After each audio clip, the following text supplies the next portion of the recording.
Assume the best. No, I think we're good.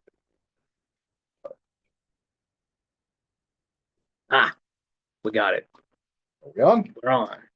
All right. We're here. Don't go away. We had technical difficulties. You have that sometimes, technical difficulties, but we are on and we are live. So, can AI now do CAD drawings? Is there such a thing as money in shoestrings? And is there really such a thing as a two-handled shovel? Well, these and other interesting topics we're going to be discussing tonight on Inventor Friday, the March edition of Inventor Friday. I'm Don Skaggs, your host, chief cook and bottle washer here tonight. And with me is Mackenzie Haynes. Mackenzie, tell us who you are and what you're all about. Thanks for having me. My name is Mackenzie, and I have a couple of different roles that I'm working in right now, but primarily I am with Awesome Inc. I'm the coordinator working with different partnerships. Our goal is to spread entrepreneurial communities beyond Lexington and into rural communities, as well as help entrepreneurial communities get established on college campuses, which is very interesting.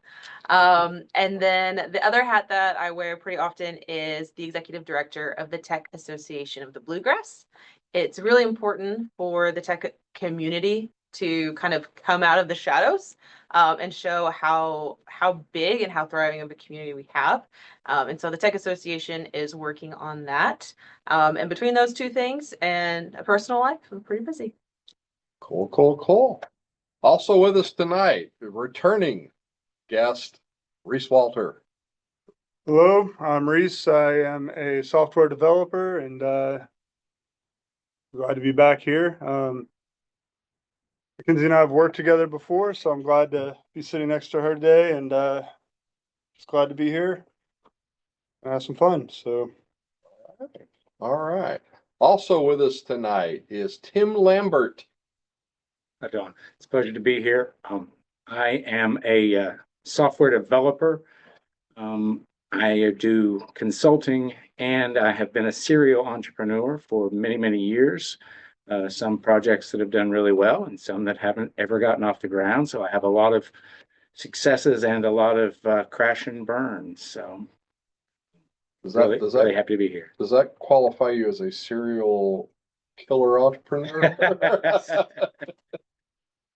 All right. Also with us tonight is Leo York. Hey, I'm a copywriter, VP of Inventors Network. You all know me. We're here every month. Good to see everyone. All right. And also working the cameras tonight, we have Gina. Good evening. My name is Eugenia Kelly. I live 1 mile from this location. We love that. I offered to help, and I'm glad to be here. Thank you. Yeah. George is normally behind the cameras. He is out with a little medical issue. We wish him the best and hope he'll be back with us sometime soon. Really appreciate it though, Gene. Yeah, absolutely. George, if you're out there, we appreciate you. So, all right. Tonight, let's talk about some interesting items. Well, first off, completely forgot about this. Our sponsor, Windstream Kinetic Business, actually providing the wonderful internet that we have here in this building. So we really appreciate them. We're going to be talking more about them in subsequent meetings. We're just kind of getting started with them. So we really do appreciate that. We really appreciate Windstream Kinetic Business for providing our internet for us. Also, we have upcoming meetings, workshop events. If you have signed up for this meeting on Zoom, then you're probably already going to get some of these. But if you have not, then you want to go to our website, which I have to get to. Hang on, folks. Almost there. Here we go. All right. You want to go to our website, kyinventors.org. And we've got all kinds of things going on. We'll probably got some updates coming. Actually, it's going to be some pretty cool stuff that you'll be seeing sometime in the future. We talk a little bit about when we sold products, had our folks sell products at the Kentucky State Fair or in a innovation station. You can check out really cool swag, the coolest swag in the Inventorverse, right there on our website. All kinds of cool stuff. If you want to become a member, you can also do that on our website. Just click on Join Us Today. We have replays, we have upcoming events. Oh, look, there's Inventor Friday. Well, that's going on right now. So, so you want to go to kyinventors.org, check us out, sign up, and join us for meetings because we have all kinds of really cool different things going on all throughout the month. And that happens every month. So, so be sure and join us for that. Now, also, if you live in a rural county in Kentucky, and you've tuned in on YouTube, you also especially want to reach out to us because we have some special programs for certain counties in rural Kentucky. So reach out to us, info@kyinventors.org, or just go to our website and sign up and let us know, and we'll talk to you because we got some cool free stuff for you if you are in the right location. So anyway, let me roll away from that and let's get into some innovations in history. March 1st, 1873, production begins on the Scholes and Glidden typewriter. And one of the interesting things about that, let me get back to this. One of the interesting things about this is that in 1868, a patent was sold to Remington and Sons, then known for manufacturing sewing machines, who began production on March 1st, 1873, under the name Scholes and Glidden typewriter. However, the typewriter really was first patented a good bit before that. So under the name Scholes and Glidden, which I don't remember that name. I guess they changed a lot of brands after that. The model eventually became Remington typewriter, and this machine that popularized the QWERTY layout that we're still using on computer keyboards today. Also, this is one of the first patents, and this was actually published in 1829. So they were actually putting them in production in 1868, but it was 40 years before that they were actually patenting this stuff. And this is kind of an interesting layout here. I can kind of see where I don't see a keyboard here. I think this is just kind of a little odd setup. It looks like you've got Looks like a cotton gin. It's a washing machine. it's a washing machine or there's actually a little closer up, but yeah, it looks like you have to dial in each letter or each something. Yeah. It's like a lot of different steps. We've come a long way because that thing, it was all uppercase and you couldn't see what you were typing. So No. it's just kind of a nightmare by today's standards. Yeah, and there's another one there. I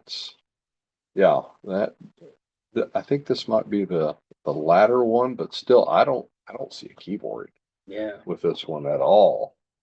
So anyway, so what do you think? Why do you think it took 40 years to get these things into production from patent to production?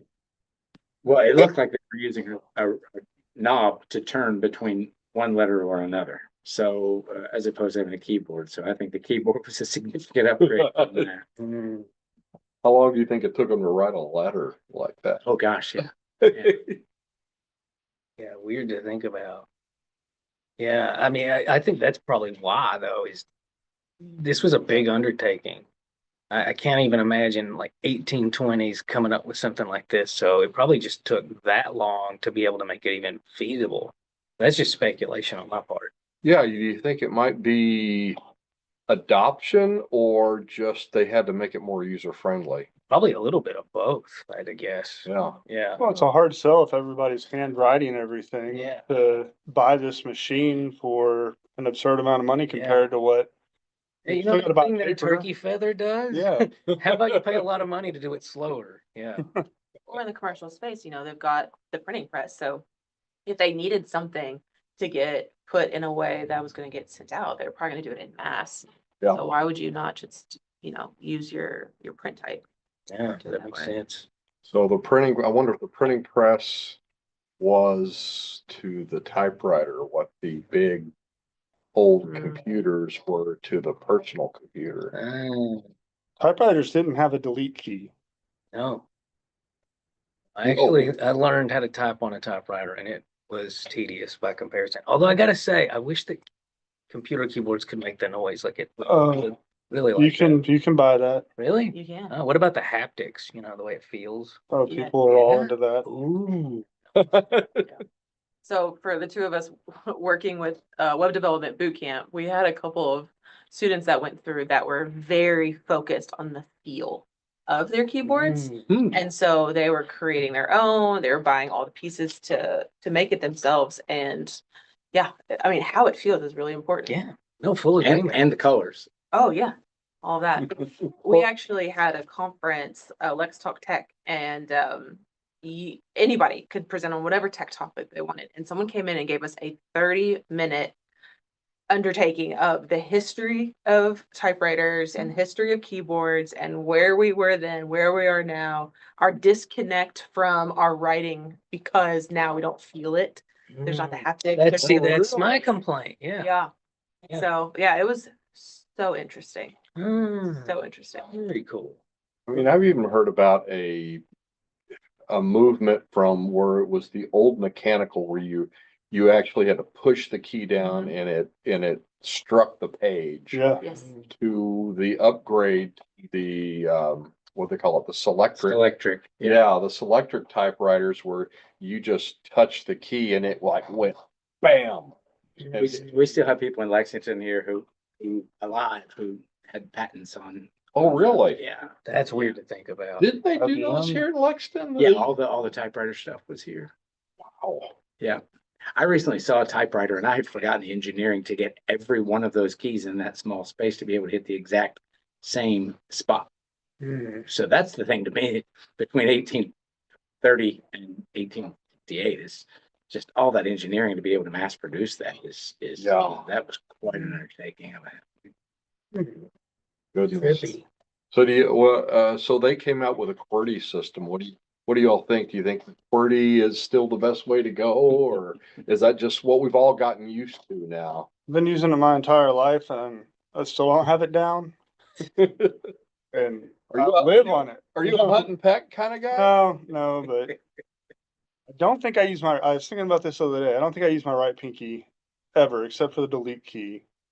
And there's some things that, I should probably hit with it, but I use my ring finger. So Huh. I still probably would not be passing keyboarding class if they were observing me.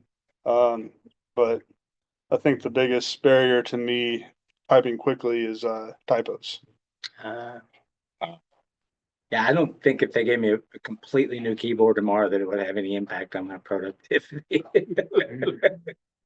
So like one of the other keyboards that people say is better, the QWERTY keyboard, like a lot of common words you're typing all with one hand, which is slower. So there's another keyboard where you're more likely to alternate strokes. But You talking about the one that comes in two pieces? It's almost like no, it's just a different keyboard layout. The two-piece one's more about ergonomics. yeah.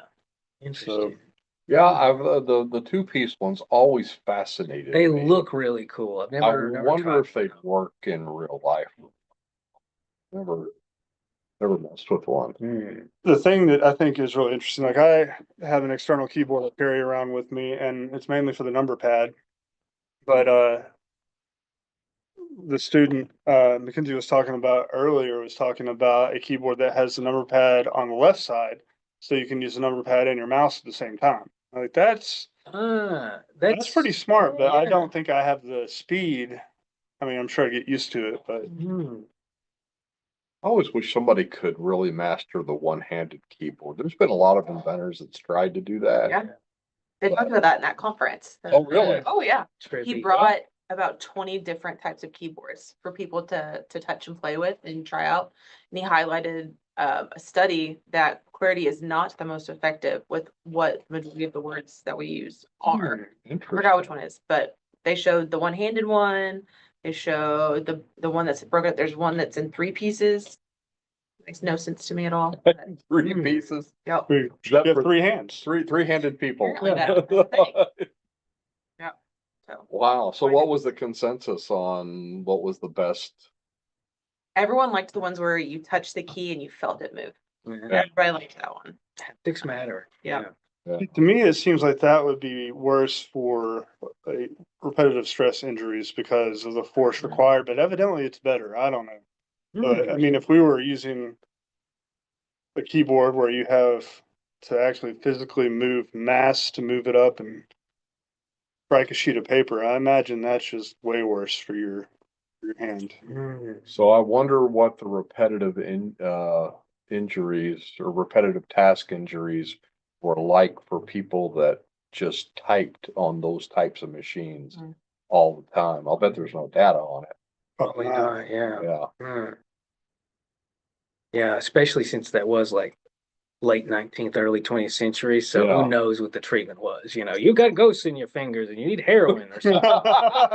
So, Oh, all right. Let's move on to the next one. got it. You got it? All right. All right. March 27th, 1790. We're going way back now. Harvey Kennedy patents the modern shoestring, or actually the shoestring aglet. And did anybody before this for tonight know what an aglet was? I did. I used to watch Phineas Ferb. Phineas and with my Ferb, there's a whole nephew, yeah. episode. Oh, really? Yeah. So that's a thing Yeah, yeah, they did a whole song about it. Yeah. on aglets. Oh, Yep. that is wild. Yeah. I know what we're gonna do today. Yeah. Oh, that is just so cool. All right, well, let's take a look. Harvey Kennedy's revolutionary patent. March 27th, 1790, Harvey Kennedy introduced a game changer in the world of footwear with his patent for the shoelace. By the way, I could not find this patent, and I was looking in the records, although I seem to remember that the patent office burnt down at They one did. point. They did. And so there was a lot of old patents. 1790 had to be like right about the time. So this was about ease of use, durability, potential for mass production, his original patent, blah, blah, blah, showcasing a leap in functionality. That almost sounds like AI wrote this. So I was trying to find something interesting about this. Uniform tight fastening mechanism that could be easily adjusted for a departure from the cumbersome ties of the past.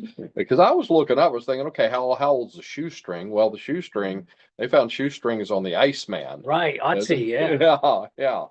So another place that says many sources credit this as being popularized by an English inventor named Harvey Kennedy, who is said to have earned $2.5 million off of the shoelace in the 1790s. Wow. Now, what I want to know is this $2.5 million in 1790 Right, money, or is that in adjusted for inflation. Yeah, adjusted for. I can't even imagine what that would be. Yeah. A lot, A whole lot. but you know, you don't want your shoes falling off. Yeah. Well, true, and you do. I mean, I can't imagine that. I can't imagine the trying to lace shoes without aglets. Mhm. Just trying to kind of get. I mean, is that what they did? What I guess maybe the Yeah. holes were bigger. I don't know. It doesn't sound fun. And what's weirder to me to think about is Otzi was like, what, 10,000 years old? Yeah. So 10,000 plus 1,700. You know, we went a long time with laces, but no adlets. That's really weird. Yeah. Yeah. So, and the other thing I thought about this is just the fact that one small change, okay, they've used shoelaces for all this time. They make one small change to a shoelace and it changes everything. Yeah. Uh, I wonder, is there, does that work in other areas, you all think, or? I mean, I think the most important inventions are probably not the most high-tech inventions. I mean, they can be pretty rudimentary. They solve a problem that everybody's struggling with. It doesn't have to be something expensive to produce or manufacture, but create a way to solve a problem. I can't help but wonder if there's a lot of just super simple solutions out there to very, very simple problems. I mean, just thinking about those pop sockets and all the variations, Yeah. you know, that's such a simple thing. Like people would just prop their phone up on other things, and then somebody thought, well, what if we just stick the object that you're normally propping it on the phone? And everybody, you know, grandma's got one of those. So yeah, it's very doable. Yeah, take note, everybody. It's very doable. I keep thinking they've got this is another one that just really hits me always is people are always, they've got phones and they're like fumbling with them. It's an odd shape to it's not ergonomic to hold on to, but it's the thing you're holding on to more than almost anything else now. So why couldn't you make this more ergonomic? So any inventors out there, hey, more ergonomic phone. What do you think, Tim? I was thinking about the miter saw. Um, that's not evidently, my father told me that somebody made a lot of money and that his dad had built one 20 years before it was out and patented. Oh, wow. But evidently, the miter saw itself, really simple technique. All there was a 30 degree and a 45 degree and a 90 degree but it made the guy a lot of money. So one particularly significant step forward. So Cool. How about you, Mackenzie? Any thoughts? I think that we keep seeing small little pieces change, Yep. that end up giving us a big difference. So, yeah, it tracks. I mean, aglets specifically, you have to have them now, like Yeah. you were bringing up earlier. And that is a small little change that made a big difference and made apparently a lot of money. Yes. Well, I still want to know if that's 1790s dollars or I can't imagine 1790s He would have been dollars. like the Bill Gates of England if it was. I'm assuming. Someone would have killed him for his money. So wait, you said he was an Englishman, but was this in England or was this in the US? This is in the UK. Well, England, yeah. I England. don't think the UK So the burning down of the patent office, well, unless he patented it in the US, That's a good point. which is Yeah. possible, but we're talking about going back to about the Inception. start of the inception of the patent office. So Could have been an Englishman over here making aglets. That's true. Yeah. for $2.5 million. Yeah. So Luckily, the Revolutionary War was before the British had better ways of keeping their shoes on. Yeah. Could have been a different they story. could have won the war. All right. Well, let's move on to the next one here. Let's see. March the 2nd, 1861. Patent grants are extended from 14 years to 17 years. And actually now they are 20 years. And hopefully I've got something on that. And that is not the right share thing. Sorry, guys. Here we go. Here we are. So the Patent Act 1861 increased the term of the patent grant from 14 years to 17 years. Now it is 20 years. It's kind of interesting to see the kind of the whole evolution of this. So in 1790, there we go, the Patent Act, you couldn't exceed 14 years. 1836, they changed it to, term could last 21 years by providing a 7-year extension. That's interesting. 1861, it went from 14 to 17. I guess they still have that provision, didn't tell. And then you go all the way up to 1994, and or 1990, yeah, 1994, applications filed after June 7th, 1995. The term of the patent begins on the date that the patent issues and ends on the date that is 20 years from the date the application was filed. So that's kind of interesting that it doesn't sound like such a big swath of time, but I guess it does in, how many years you could have that, Capitalize on to capitalize on it, have that extra time. it. So, I don't know. What do you all think, Tez? 20 years too little? Is it too much? I think it kind of depends on the product. I mean, if it's a small incremental change that's easy to get to market instantly, like that's plenty of time. But if it's some complex piece of new technology that you need a patent before you can even really start talking about it and raising capital for it, you might not have that many years of being able to market it, and a whole lot of money you need to recoup first. So It's a non-answer for you. So well, actually kind of brings up an interesting idea. I wonder if it ought to depend on the type of patent it is, or the type of product it is. Yeah, industry specific timeline. Industry specific or some other, and I don't know how you'd make that. That would be the challenge. Yeah, how would you make that determination It'd of? be kind of nice if pharmaceuticals were like 5 years. I would love that. I was getting ready to say, you never ever think about the timeline really, except in so much as getting pharmaceuticals onto the over the counter, and generics. Yeah. So, yeah, that's Pharmaceutical that's the patents picture right only here. cover one use case. Like you can only use this to Well, treat this under the patent. Then So you if you use get it off the label, apple cider, or not apple cider, the applesauce strategy though, where they can extend it by finding all these new things that it treats. And it doesn't even have to be hard data. And that's why it's called the applesauce strategy, because it's like, well, it turns out this makes applesauce more digestible or something like that. And so we need more time to study that. So it's one of the ways they kind of move the goalposts. Yeah. how do those patent terms work internationally? Ooh. Now that's an excellent question. I would say, well, you can file for the international patents. You still have yours, but then it's like this, okay, I want them for all of Europe.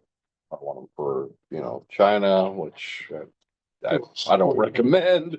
Or, you could have them in Japan. I know one manufacturer that, he has patents specific for Japan because that is a market. That kind of brings up a whole other thing. Yeah, I've seen some people, oh, I got 37 patents. I got international patents for and they spend like crazy money. And there are places that the product would never sell. So does it only protect where you're selling it? Like if you have something patented in the States, could I manufacture it in the States and rip off your idea, but sell it somewhere else? Yeah, I'm fairly certain, because I've seen both cases. If somebody is, let me give it to you both scenarios. Let's say somebody gets a Chinese company that rips people off and they start importing it into America, or exporting rather. The whatever form of police that oversees that, I can't think of what they're called. They'll seize it at the docks if they find out. And so that's how that's enforced. The opposite, it would be enforced domestically. So let's say that you do sue that person because they're selling it in a place where it's, not patented.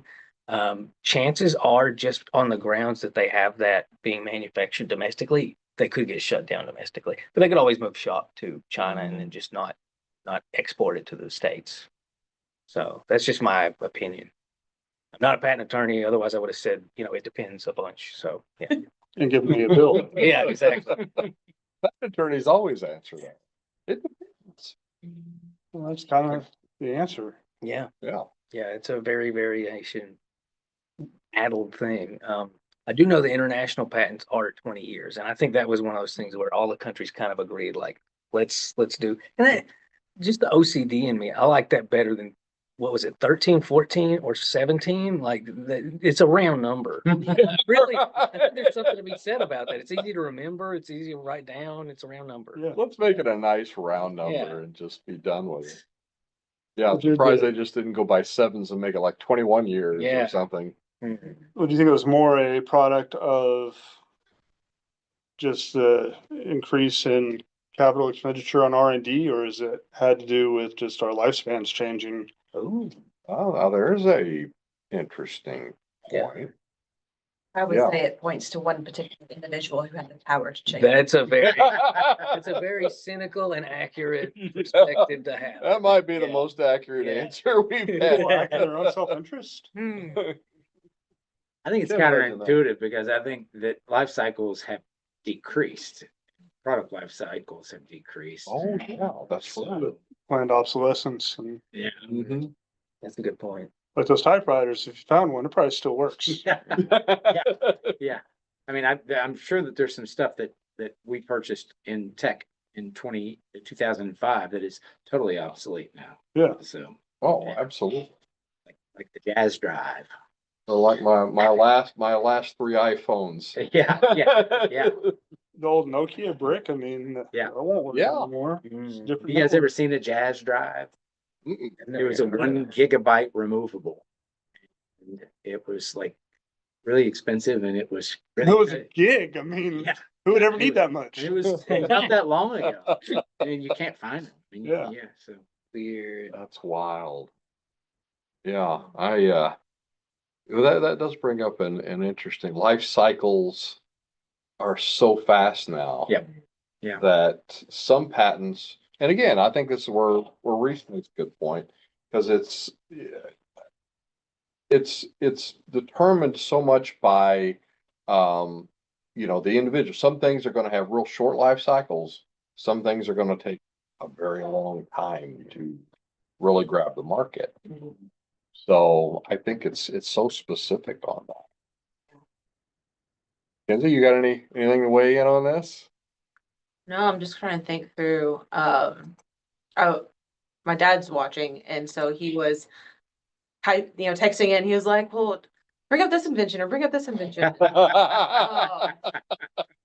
Mainly because our family used to own some patents. Oh, cool. Specifically for the gumball machine. Mm. And my Wow. grandfather, great grandfather, he's gonna text me in a minute, tell me who it was. But they sold the patent instead of keeping it. And by the time that the patent had gotten to the end of its life cycle, he was no longer able to get to the point of making adjustments and doing a change to it. I think that was one of his plans to Oh. do that. And he was Guys- able to. So like some of these patent rules affected his further moving business. You Interesting. guys could have been gumball barons. Could have been. Well, that's how Warren Buffett got his start. There we go. Was it really? He bought, candy machines and would put them in local, stores and restaurants and stuff. And that was his first, investment to make some returns, a little bit at a time. Vending machines, really? Yeah. Well, we gotta tell that to Kevin. Oh, yeah, that's a good point. Yeah, Kevin Oh, Poole man. was, he was on here last Oh, month. yeah, he was on there last time when I was here too, so. Oh, yeah, He's a yeah. serial guest for Yeah, sure. he is putting, he's a cattle farmer. He's developed this type of beef that's just like super high protein, best you've ever eaten. And actually we had him at the state fair. He had samples. It was great. He loved it. But he's putting his beef in vending machines. Never been done before. nice. And so and his biggest battle was that he's got to convince people that what you're getting in the grocery store is thawed that was frozen before. and it's not really fresh. It's frozen and now it's thawed, just so for ease of use. But the frozen stuff that he's got in his vending machine is actually fresher than anything you could ever get in a grocery store. Yeah. So, so yeah, yeah. From gumball machines to Yeah. beef vending machine. And he's got his beef vending machine, the first one at which Roll King, Rural King in Winchester, Kentucky. Wow. which is So- close to the farm, right? Yeah, Yeah. yeah, very close. So yeah, I'm a Farm to vending machine. There farm we to go. vending machine. I love it. I love it. Yeah, I don't know. 20 years is for some products, I think it is a long time, but then some products, I think it might just be too short. But anyway, You wrap a piece of tape around a shoelace and then you get to make $2.5 million on it. yeah, what's up with that, right? All right, well, let's move from the past to the future. Some inventions in the news, and this first one is and actually for me to share this, I'm gonna have to, Optimize for sound. yeah.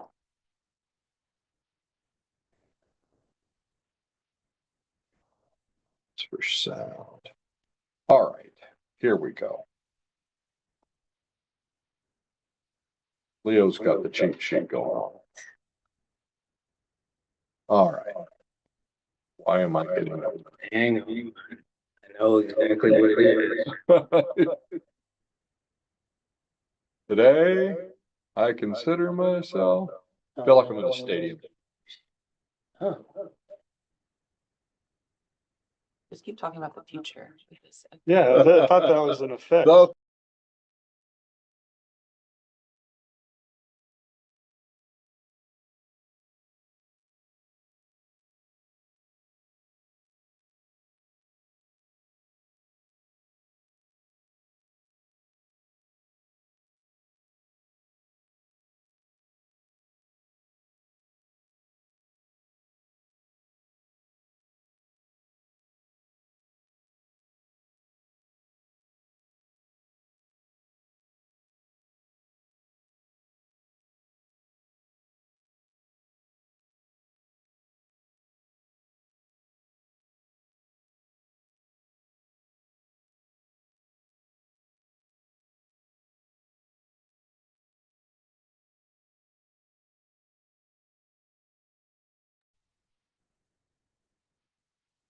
I gotta unmute mine.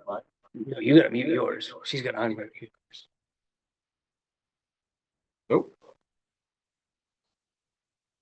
That's weird. still no sound. Volume up. Volume's up, volume's on. Try it. Hmm. All right.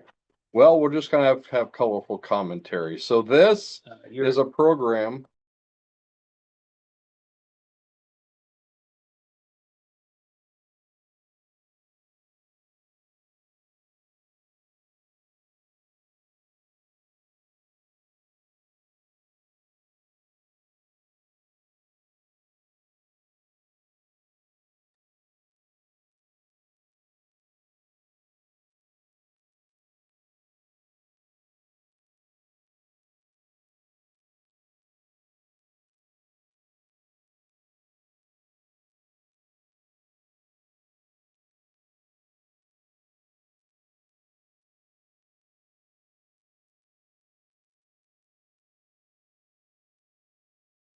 Up to anything, oh, but you'd still think it would play. Well, we don't know that they're not hearing it. Right. yeah. Yeah, You guys hearing it? Things If you- okay? Put it in the chat. yeah. Put it in the chat if you can hear. So anyway, this is a AI that produces CAD drawings, all these different kinds. So play them again, just see if we can. Nope. Yeah, this- Oh,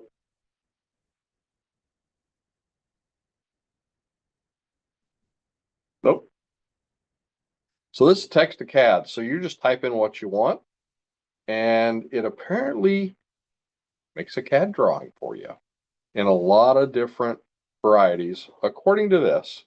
And this is the, by the way, can everybody hear me now? Okay. Or you got my sound back on? Yeah, we're good. All right, good. All right. So this is the actual website. Generate CAD from text prompts. Text to CAD in an open source prompt interface for generating CAD files through text prompts. You can import your CAD program of your choice, or import into the CAD program choice, infrastructure, and looks like it does certain shapes. I don't know how well it would do on certain complex shapes. I'm kind of on the fence on this. Have you messed with it, I've Leo? messed with it quite a bit, and yeah, the more convoluted it gets, the better you got to be at prompts. And I tried one that was like a fabric, and it did not work at all for it. Oh, really? Because it was just too complex a shape. I'm sure if I kept going with the right prompts, I would have got it. And it is free, so I mean, why not just keep playing around with it? But it's the simpler, the better. It's free until it starts working really great, and then they're going to charge people. Yeah, very. Yeah. So, what do you think, Tim? I don't know. I'm, thinking immediately of Xometry and Lexington. Oh, yeah. And if they're related. With anything with AI, it's a matter of how well you can interpret what you want. How well it's really difficult with a CAD drawing to say it in words. It's a whole lot easier when it's engineering or with specifics and to actually do it by hand than it is to state it. So it's just a matter of people generating a new way to communicate it through text than it is to actually. The AI for me is not as important as the way that you communicate to the AI itself. Well, here's where I can see it being, like, if you take a picture of a broken piece or something and you get an STL file and you can just 3D print it, because you have a 3D printer, and then you can just kind of on demand to make whatever part you need that broke. And then you don't even have to really describe it because the image recognition will be able to figure out what it is. And then you can make it. And I kind of look forward to that. I have an old large format for like film photography enlarger that has a gear that's broken, and it's an old German machine. They don't make them anymore, and I don't know how to figure out what kind of gear it is, or like I looked into that and it was way more complicated. There's a lot of kinds of gears. Oh. So and If you can start to put axes on the drawing as you're doing it and then just speak, then that would be, I think, really cool. Yeah. And if you can start from a picture that you Yeah. take on your phone, then I would think you could be really efficient with it. I guess Makes it could sense. prompt you and guide you. Like it could ask you questions for Yeah. the things you don't know to tell it. Yeah. Yeah, I wonder how much disconnect you would have though between text and an actual drawing. Make it look like this. Mm-hmm. And then, I mean, I was trying to do just a graphic through ChatGPT, and just something simple. Leo knows where I'm going with this, and it's like a whole bunch of people chasing a giant cat. Just imagine, and it could never get it right. It was either have the cat chase the people, or the cat was walking around like a human, or it would always get something not quite right because I was trying to type in what I wanted and then it was trying to visually. And I wonder if that's even why they have so much trouble with doing graphics with AI. Graphics seem to be the hardest or the. Yeah, it's gotten a little bit better. Like I haven't really seen the swirly irises or the multiple fingers as much, but still, it's got a long way to go. Yeah. I imagine a time in the future where you can ask for something and it might, I mean, I don't think it'll ever be as good as a team of people spending a lot of time on it. But it might be good enough for it to just, solve your instant gratification for something. So I think when we have video, I think people will be able to infinitely produce like more episodes of their favorite TV show. Yeah. And it might not be as good, but they can binge watch it indefinitely without having to wait for another season. And I think people will be okay with that. I can see that. Gilligan's Island season 5,000. Yeah. Oh, they actually made that. Wouldn't be that surprised, really. Yeah. I wouldn't be surprised at all. Kids, that used to be a TV show in the 60s. by the way. You know, I'm thinking of Tony Stark though. I mean, didn't he do AI with CAD? I mean, isn't that what he was doing when he would reach Spin up everything? and spin everything, take this axis, expand it? All right, Oh, flip it. Okay, now make that a titanium and I don't think we're that far away from that. The hologram part, yeah, Yeah. but the visual, I mean the audio portion. So did they predict the future or did they influence the people to I- make that? I think it's the latter. I mean, this is a Star Trek communicator, basically. Yeah. I mean, people watch the show and they're like, let's make that real. So, Yeah. And I miss my flip phone. I just want the tricorder. That's what I want. Oh, yeah. How cool is that? So, Somebody told Steve Jobs, well, you think you're always gonna have a calculator with you? oh gosh, I forgot about that. Yeah. With the watch, the old calculator watch. Yeah. oh, yeah, yeah. Casio had Yeah. a calculator. But, all right. Add anything up to 99,999. So you think this will put the CAD drawing people out of business? Or you think it'll be an enhancement? I think most things AI has so far been an enhancement. I mean, I've seen people lose business because of AI, but a lot of that I think is just an overreaction to how magical this new tech is, and that's going to correct itself. That's my take. That's an optimistic take, but Well, you've seen that some with the writing. oh, big end time. of it. Yeah, I mean, yeah, when they first launched that, I was terrified, and now I'm like, oh, this is great. So, yeah. I'm still terrified. Mm. You're just worried about the robots that become self-aware. Well, I have different fears, I realize that I'm not talking to enough of the AI models right now. Like I use the same ones. I need to make sure I'm friends with all of them. There So you they know go. that I'm, Use your manners. yeah, so that they exactly. don't I take mean, you out. I tell them please and thank you. I've only yelled at them a couple times. I genuinely do think about that sometimes when I see people being downright sadistic towards their Yeah. AI. It's like either in 10 years that's going to be a hate crime and you're going to be canceled, Yeah, or they're going to kill you when they're capable. Like one of the two. they're plotting. Yeah. This is a human we need to get rid of. We need to delete. They're gonna talk in their own language when they plot. Yeah. Yeah. We need to find that video. That was wild. All right.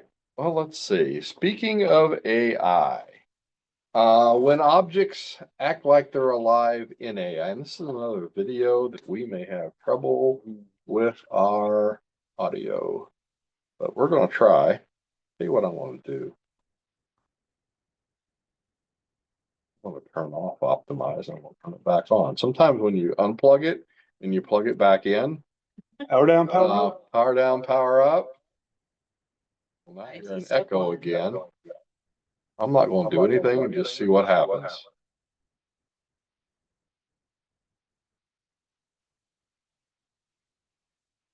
Well, I don't hear anything. Yeah, me neither. Did you optimize for video? In fact, that's my EIC bracket correct. You know, I would read what he's saying because we've got So captions. fast, so yeah. So basically, this is a, am I still echoing? Yeah, I think if you stop sharing.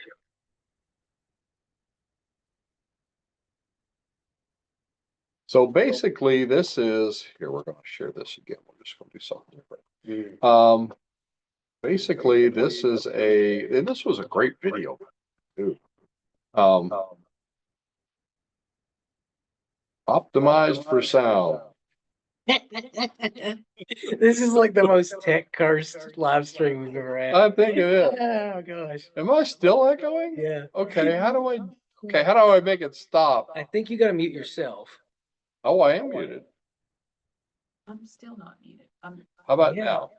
Well, I'm still muted. I'm still unmuted. Why is that happening when you're sharing screen? That is bizarre. It wasn't doing it earlier. Earlier. You're just sharing images. Yeah. Yeah. Well, whose But sound see, is that's on? not a video. Let me make sure, but I think we're good. Yeah. You're literally the only person who's not muted. And now let's try it. Oh. Okay, so You know, you it's said happening. you're unmuted though. Right. Yeah, you mute.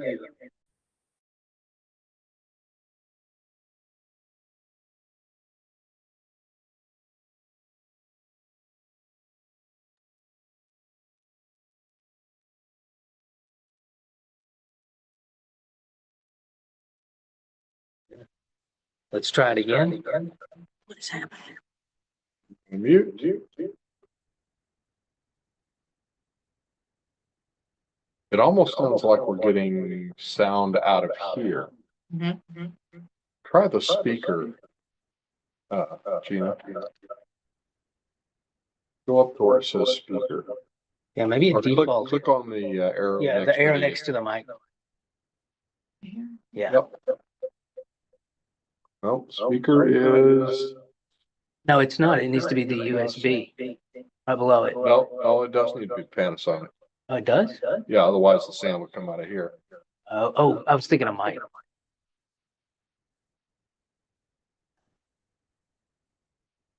Well, let's try it and see what happens. All right, guys, hang on. We're almost there. Wonder what happened. Hello. Do you want me to select another one? Yeah, let's That one? now let's see. Nope, didn't help. Go back to Panasonic. That didn't help. That's so weird. I think it's the bot. I think it's the bots. You see, we've been talking about the bots. And now they're getting revenge. Now they're coming back to get us. Can you turn the volume down? Because we don't need sound. Yeah. Me turn the volume down. Where is the sound coming from? We don't need a speaker.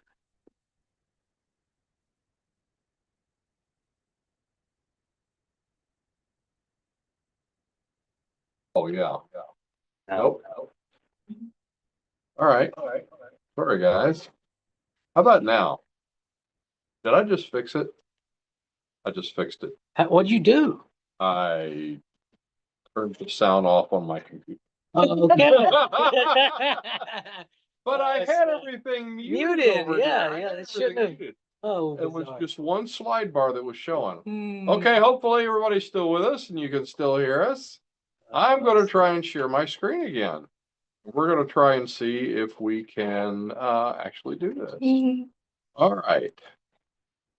All right, so this is a Pixar style dancing lamp. The future of the home robot. New paper from Apple's research sheds some light on the company's plans for robotics in the home. And yeah, this is pretty wild. Now I wonder if I play this, if it'll do anything. I don't think you even need sound with this. Yeah, I was gonna say this is like silent film stuff. Yeah, so this is an expressive robot. And so it'll actually act up. It'll like gesture. It'll follow, Interrogate you. interrogate you. To create robot movements that are functional, completing tasks, user requests, communicating robot attention. I don't think I need anything else in my house that's purposefully acting up. I was gonna say, like, Yeah. I need something on my work desk to distract me more. All right. Oh, yeah. That Yeah. would be a big But what if you started distraction. to wouldn't fall it? asleep and then like it noticed that you're like getting sleepy looking at your computer, so it's just like, Oh, put- It is not your Exactly. bedtime. wake up, and then go with goodness. blue light because it needs your brain awake more. Yeah. No. Yeah, maybe it's yeah, maybe it's just one more thing telling me what to do. Yeah. No. Yeah. You haven't done your homework because you're playing with the lamp? Right. You need to do this now, human. Maybe it becomes our new task mask. What's it shining right there? Is it a laser? Is it, Yeah. I mean, Was Yeah. that a laser, really? it was like it was a red light. Yeah. Oh, yeah, well, they were projecting, but still, I mean, that's, yeah, I don't know. Like it pulled like the overhead projector kind of thing in there. Yeah. Here's this image, this figment, this thing. I just see it getting mad and, it's Yeah. a blaster. Imagine a full-blown like Pee-wee's Playhouse of living furniture and something does go wrong. Like that sounds like a whole. That's terrifying. Yeah, I mean, exactly. I think that would be a good setup for Yeah, a horror yeah. movie. Now that you think about Especially if it, Pee Wee was there. yeah. Snap. That is just. Yeah, if I have my choice, I'm choosing functional over expressive. Yeah. Yeah, I don't know if I want. Because number one, I am gonna tick off, AI, because I have no patience. I think it would mess with people psychologically because we're prone to anthropomorphize things. So, like, I mean, people get sad for obvious reasons. I'm not being heartless here. When their pets die, imagine how this is going to affect people when, like, their chairs become obsolete or They're out their of- lamps break. There's Yeah. no batteries. Yeah. And Yeah. Yeah, Mm. yeah, they're, Especially a kid growing up in that environment where everything around them has feelings, in air quotes. I don't know. Yep. It's concerning. it would be really fun to replace somebody's furniture with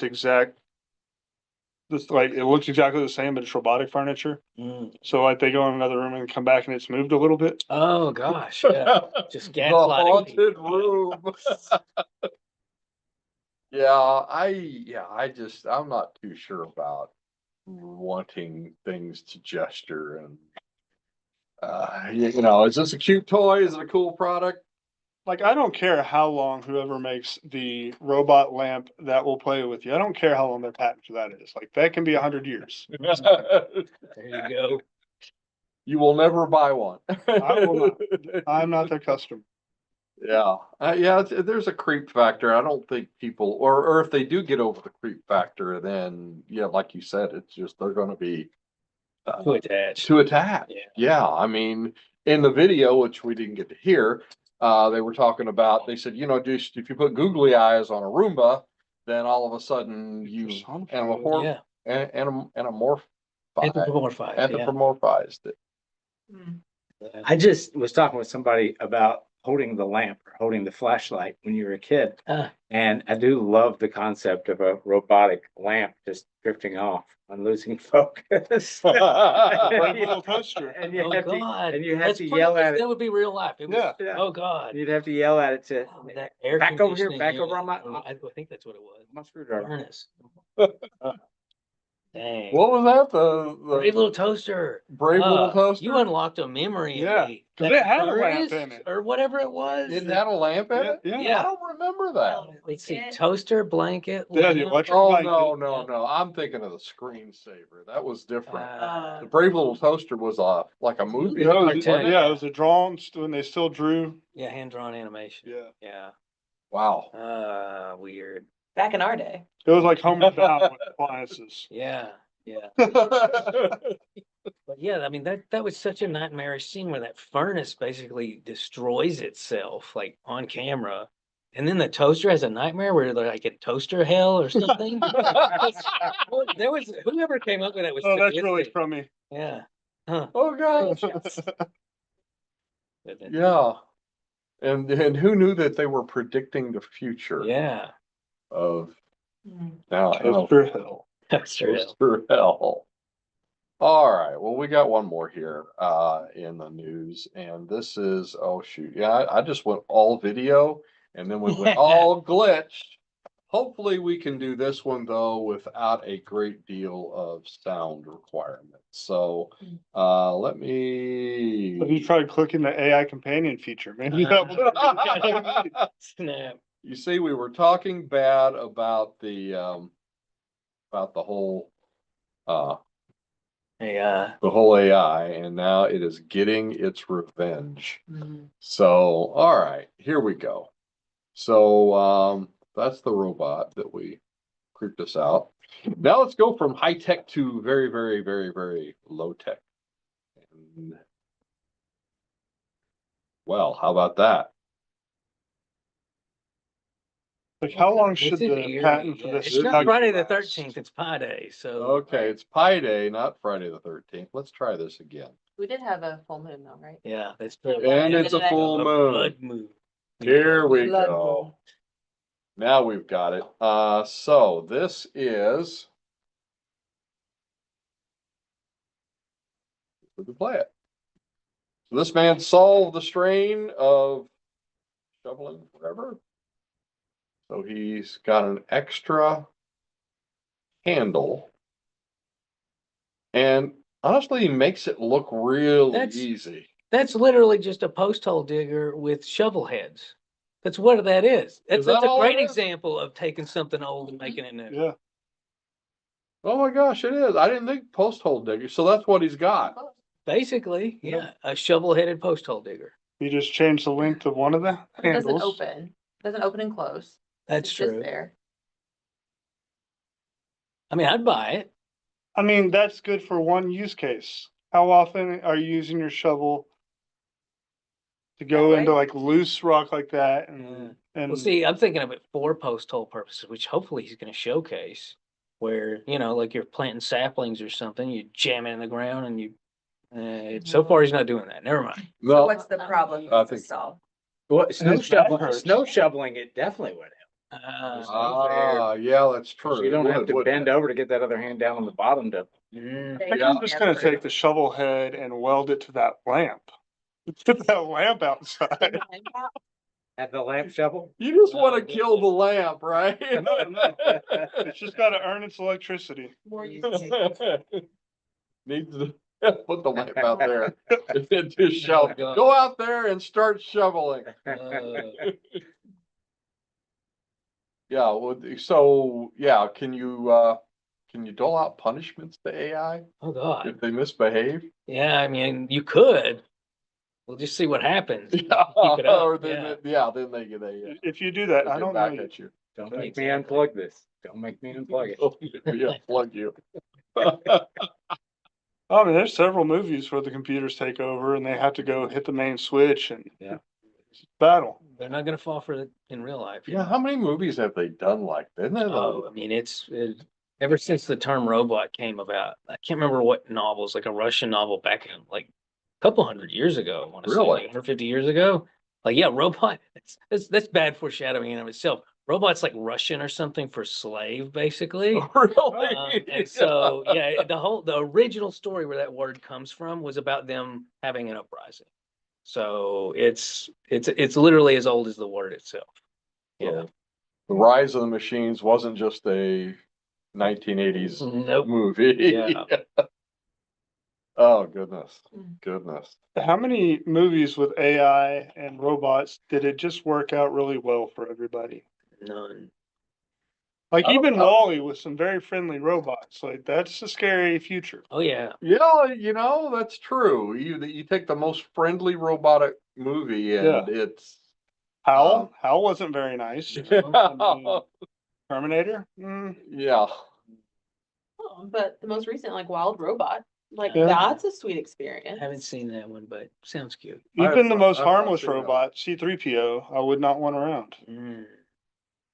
Which one was that the Star one? Wars. Was that the one? That's the gold one from Yeah. Star Wars. That was the one that walked around with Yeah. humanoid shape. The one Because that I know there was another one. And R2D2. R2D2, He's that's cool. right. Don't talk bad about him. You would have him.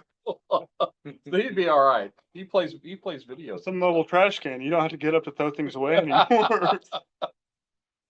Oh, didn't they do that here in Lexington? Didn't somebody have like a robotic server for pizza and they would like bring Oh, yeah. pizza to your table? That's a great example, though, about anthropomorphizing. Like I've seen clips of those robots that deliver food and stuff, and people will kick them over and steal the food, and you feel, or I feel, bad for this. It's inanimate object. yeah. I feel bad for the guys waiting on his food. That's true too. Yeah, it's bizarre. Knock it over and steal the food. inside. Yeah. Yeah. So if people have this ability to like treat robots terribly because they're robots, but the robots become more and more human like that, is that gonna cause people to be desensitized and lose their empathy for other people?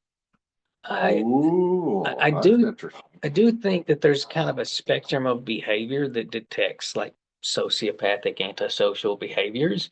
And one I think would be the more callous you are to a machine that's been anthropomorphized, Yeah. be an indicator, and Plus, then like, animals. oh, and yeah. people. People would, I mean, a lot of those, And so whatever limited interaction they will actually have with other humans, yeah. it might be bad. Yeah. Hmm. Scary. What do you think about the shovel?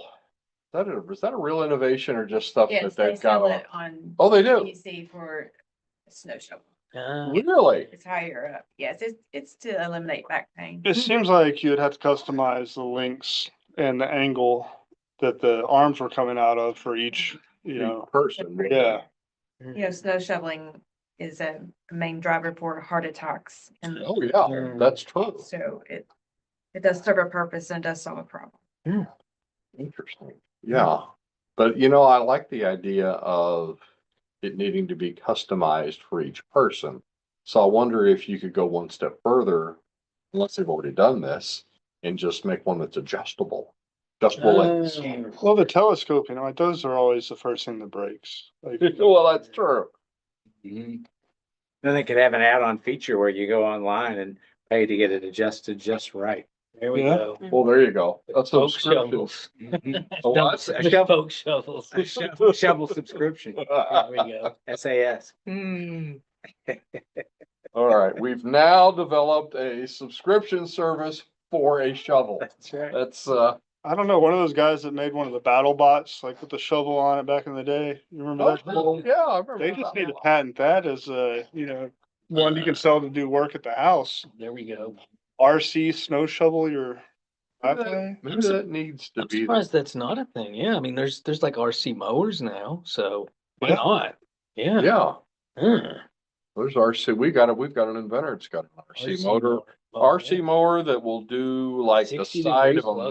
mountain, Yeah. like almost straight. Nice. You know, you'd fall over in a lawnmower with it, but it's like up there. It's all by itself, and it won't go over. Pretty cool. Yeah, yeah. No, I could see. I could see a shovel that could do this, but you're right. You're right. It's gonna break. So subscription service for shovels. I think that's it. I think that's Subscribe what and save. I think it's what robots are for. I don't That's what like shovel. robots are for. Well, that's that's okay. That's where I was going with this. So, you know, all the and actually, a place right here in town, Newton's Attic, has this really cool thing, this fighting robot league. Mhm. And it's like these students, they'll build robots and they go and have tournaments, and it's cool. It's the coolest thing I've ever seen as far as that's concerned. And then you've got the other side of it, that's some of these robot competitions where they'll do mundane tasks, but they really won't, you know, move these blocks from here to here. Well, why couldn't you do something that was a lot more fun, but actually, okay, I want a robot that's going to, I don't know, Soccer. do my laundry Oh, gotcha. or mow the lawn's kind of already done. Rosie. Rosie, yeah, Oh, there we go. we need Rosie from the Jetsons. Yeah. Kids Rosie was on a Jetsons back in the day. For those of you who don't know, George would come home with a hard day at the button. yeah, with his finger all. That's right. He had carpal tunnel syndrome, I think, before it was a thing. Yeah. Eat George. His boy. See, We're gonna get you demonetized, never guys. forget those We're gonna get jingles. A copy strike. Oh gosh, now I'm gonna get a copy. Hanna-Barbera. Here we go. Let's just put the Flintstones in space. Oh, all right. Well, we've got some featured folks here we want to talk about. And one of them tonight is Tim. Tim, kind of tell us a little bit more about what you do and what all's involved with the your experience with entrepreneurship and your whole journey. How far are we going back? I, um, I have been a business owner since I graduated college and just constantly looking for projects to do for other businesses as well as taking on entrepreneurial projects um, that I come up with ideas or work with other people in their ideas. I was mentioning to you that I had one of my bigger successes was a company called Image Vault, and we created a digital video recorder. It was a Kentucky company and manufactured in New Albany, Indiana. And at one point, every Taco Bell in the United States had a Image Vault digital video recorder. These were in the days when people were still using VHS video recorders, and they had to go in and change the tapes. Wow. And the tape heads would degrade over 6 months, so the life cycle on those was only 6 months. So it was a huge it was a huge upgrade for security systems, and we were one of the first companies that did that. So that was a ton of fun. And So compared to the old style video recording and what you all were presenting, what was the differential? How much longer could you? that is a great question. I'm not going to date it by giving numbers, but the size of the hard drives that we used in the original model was laughable. And so we were grabbing images like every 4 seconds to be able to give somebody 3 months worth of data. Now that was great because we were getting 3 months as opposed to 6 hours. Right. People having to change tapes. But then everything, we went from a 4-camera system to a 16-camera system, going from 4 images a second to 30 images a second as the life cycle of the project. Oh yeah. So Wow. yeah. And we went from really low speed because when we started, there were very few businesses that had any high-speed internet connection. And so folks were using it so that they could look at the images internally, to where they were having district managers who were going in and looking for specific stuff with, later on in the life cycle, district managers were phoning in or connecting with the internet to look at specific things. We had a specific customer. We had an audit trail to where folks could go in and look for specific things. We built an audit trail for district managers. So it was their job to mark off that they had looked at the audit trails. Oh wow. Of every store. They had to document that they were looking at every store in their region. But that was state of the art. Yeah, it was really cool stuff. And it was the great thing about it. And I think with a lot of what you do, when you're looking at whether an opportunity is good, if it's really, really hard, then the technology is probably going to catch up by the time you get to market. Yeah. So, and that's what we did. That was kind of our model, was we tried to always be pushing for something that wasn't available. And by the time we got the engineering done and the software done, it was there. Wow. So, But did you discover the solution or the need for it? Did you see the market opportunity the need or was brought to us? Yeah. And so we just built a product. Yeah. The guys out there in loss prevention management were saying, my system is unusable. It's just throwing money away because nobody can look at the images. If we have a break-in, we give it to a police officer and we never see the tape again. So yeah. So and if they do give it back, they didn't rewind it. that's right. That's right. And I guess That's today they'd even probably do face recognition and Oh, absolutely. figure out the perpetrators. Yeah. Yeah. 4K, how many frames a second now? Right. Absolutely. Yeah. Face recognition would be really useful. Wow. Cool. So that was Yeah. your first project. Right. And there was one really big challenge with that. The company did not do well at first. And a piece of advice that I have for folks that are looking to bring a new a product, especially if it's not digital, if it's something that is physical that you're trying to sell, is you have to know your sales channels. You have to know the industry. And especially if you're an engineer, you're not going to know that. And so you really have to investigate it. We had a ton of trouble because we used the industry standard sales channels. You had reps, you had dealers, and you had distributors. And there was too much friction. It was a 3-channel system and there was no way we could sell. And so we got a guy from right here in Nicholasville Oh, who wow. said, I can sell this thing. And he started selling it direct, and we figured out distributors that would put it on their shelves, and they didn't know anything about it, but we just shipped it to them and they shipped it out because nobody would buy a product direct in that market. So it was really important, and it took us a long time to, you have to know how your product gets in stores or in homes or whatever. And it's never a simple, if it's simple, somebody's already doing it. That's true. Very true. Cool. Well, what was the thing kind of helped you the most get through all that? That sales guy, Really? we had a great product. All about the marketing. Yeah, all about we the had sales. we had a great product, and it was differentiated from all the other products that were out there, and nobody was, as Guy Kawasaki said, he was an evangelist, and nobody was evangelizing our product.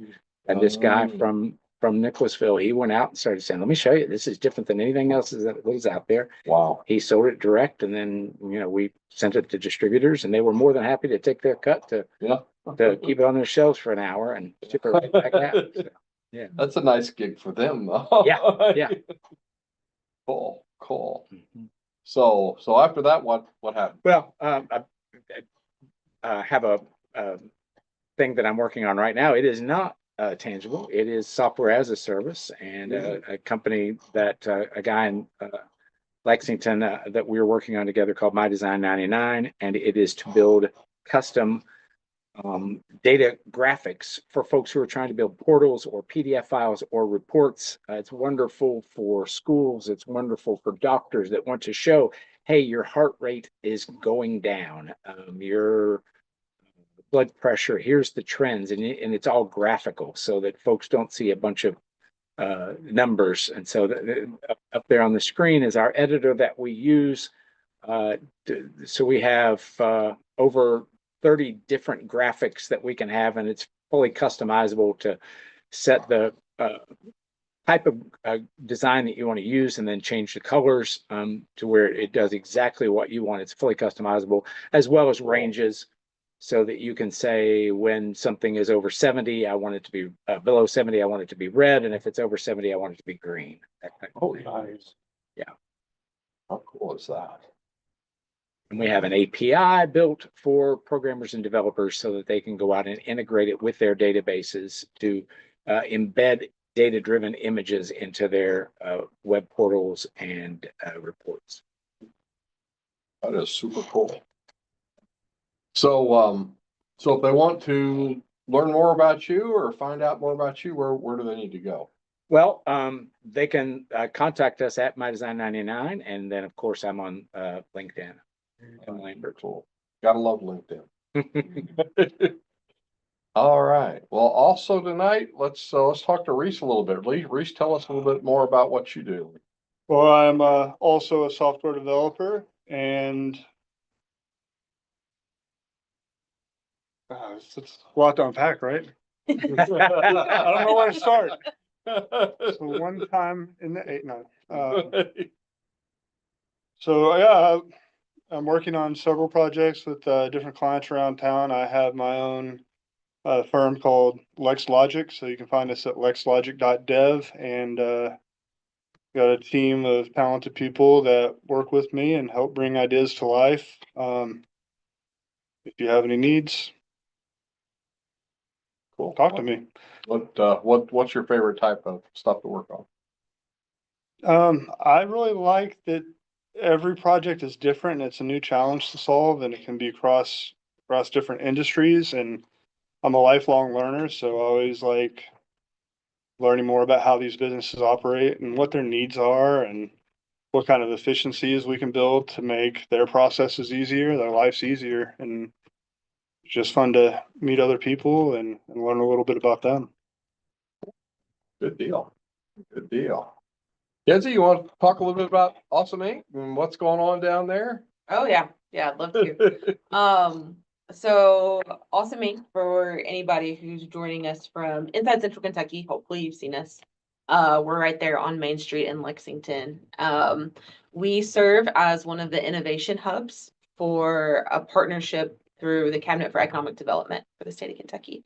And so there are a couple of the innovation hubs throughout the state that cover different areas. And so for us, for Awesome Inc., we cover the Central Kentucky area and South Central Kentucky. So pretty much from Georgetown down to Somerset, you're our people. And we have a bunch of different things going on where we are bringing opportunities for inventors and for entrepreneurs and for investors to come together and have opportunities to showcase what they're doing. I wrote down a couple of big events happening in April. April is like becoming entrepreneurship month in Lexington. In a very unofficial way at the moment, but we could probably make it official. We can make it official, Yeah, yeah. we're gonna have Lexington Entrepreneurship Month Yeah. happening I come love it. April. Yeah, so we're starting it off with Startup Weekend. So this is a model that Techstars started, and that we have brought to Lexington. And we're going to start Friday night with people showing up and pitching their ideas, and then forming teams to work on those ideas to turn them into a business. And come Sunday, they're pitching that to judges. So that's a really great opportunity coming up to just kind of start off April. We're going to have an opportunity to celebrate companies who are working through a fellowship. So our fellowship is an accelerator program where we take no stock of their company. We take no ownership of their company. It's a free resource for them. And we hold 2 demo days a year, which is the opportunities for the 4 companies who are joining the fellowship to kind of introduce themselves, the 4 companies that are halfway through, to be able to talk about where they've been throughout their 6-month journey in the fellowship and in their acceleration. And then we have the 4 companies who are graduating, ending their year in the fellowship and kind of talking about what's happened for them and what's next for them, which is really great. And then I'm really excited for how we're kind of be wrapping up April. On April 23rd, it is like Entrepreneurship Day. We are having this really great opportunity to do a fireside chat with Moses Lowe. So he's the founder of Zendit, which is like Venmo for Southeast Asia. So he's really big deal. We're so excited that he's coming to Lexington, and we didn't want the opportunity to pass without being able to tap his brain. So he's going to be coming over to Awesome Inc.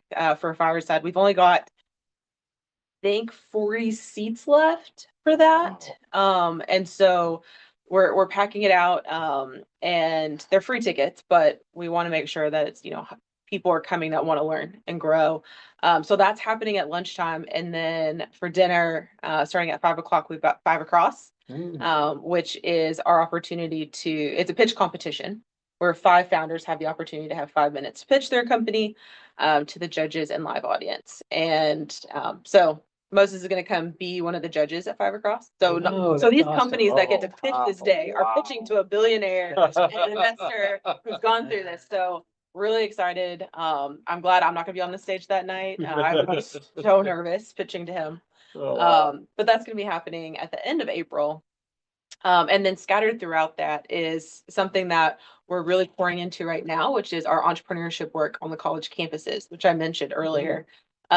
We are doubling down, pouring into entrepreneurship at college campuses. And we've had stories told to me that we've had a local college president said, we can't teach entrepreneurship, but colleges sure can kill entrepreneurship. That's been our experience too. And that hurts. And that's not where we want to go, because colleges are also extremely experiential, and entrepreneurship is experiential. It is very hard to learn it from a book and not experience it. And so giving these students the opportunity to do that is really exciting. And so our entrepreneurship clubs that we're working with at Transy and UK are hosting pitch competitions in April. UK has a bunch of entrepreneurial events going on in April as well. So it's, if somebody just wants to come, any of our guests want to come stay in Lexington for a month, that's the month to do it. All plus right. Keelan's And open. Keeneland. And Keelan's Keeneland. open. Oh, yeah, It's there's that. gonna feel That horse great. thing too. Yes. Spring into That little horse thing. entrepreneurship. Yeah. Ooh, yes. Bring into I entrepreneurship. like Bring it. in entrepreneurs. I like it. That's Let's gonna do be it. perfect. Yeah, so lots going on. But they Cool, should cool. definitely check out the website. And we've got tons of stuff going on at Awesome Inc. All right. Good Very deal. cool. And if they want to find you, Yep. awesomeinc.org. Org. That's what I was And I'm on almost sure, LinkedIn. but Yep. Also on LinkedIn, so Yeah. feel free to look Yep. me up. absolutely. And then I have to put a little plug in for this also. The Tech Association of the Bluegrass that I mentioned earlier. Oh, yeah. It's got a lot going on, and the Tech Association is really mindful about making sure that they're getting the voices of all the tech folk in the area. And also really mindful that it is not a Lexington thing. It is the Bluegrass area. So we want to make sure that every tech company has that opportunity to connect to other tech companies. Every tech professional knows that they've got more people like them here. And that's going to be really important as we're continuing to think about how do we hold the talent that we have here. It's because they need to know that there's more opportunities than the one workplace that they're at. And then how do we keep moving our tech forward is we keep this amazing talent and we build really good talent.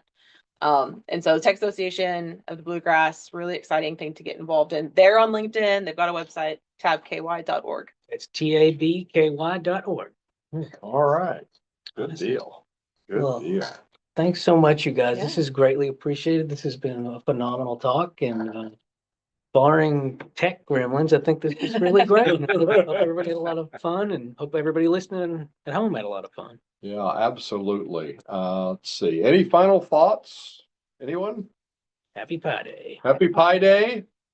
If you haven't had a pizza or a It's also pumpkin Valentine's pot birthday. pie. What's your favorite kind of pie? What is my favorite kind of pie? Peach blueberry. Yeah, Fruit pie. Shepherd's. Shepherd's pie. That's pretty good too. Chest Depends- pie. Chest pie? That's a good one. Oh, yeah. Mine's definitely chicken pod or shepherd's or pizza pie.